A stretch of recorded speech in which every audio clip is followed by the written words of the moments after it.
Suri rumah versus wanita berkejaya. Apa perbezaan dia? Kelebihan dan juga kekurangan.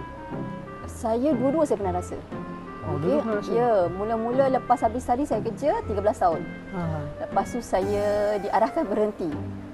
Selama 10 tahun saya duduk rumah. Lepas tu tiba-tiba kena arah kerja pula. Sekarang ni dah masuk 3 tahun lebih. Jadi sebenarnya dua-dua ada kelebihan dan kekurangan. Bila masa bekerja tu kita ada duit sendiri kan. Kita boleh beli apa kita nak. Lepas tu kita ada kawan-kawan. Rasa-rasa stres kita ada orang nak ajak mengumpat, nak ajak bersembang kan, nak luahkan perasaan. Lepas tu kat office kita ada masa yang tersusun.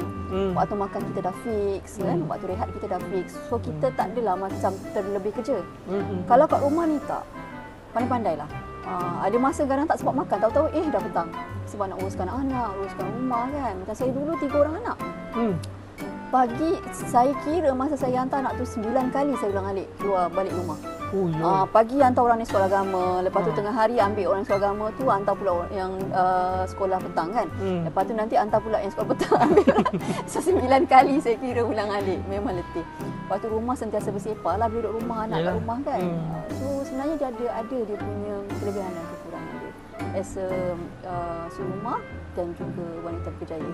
Cuma macam saya mention dalam previous video, don't push yourself too hard.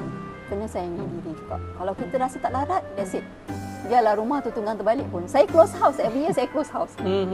Kerana saya kadang-kadang saya rasa macam malu nak ajakkan kawan datang rumah. Sepah kan. Kita close je kita punya house. Kita makan je kat luar.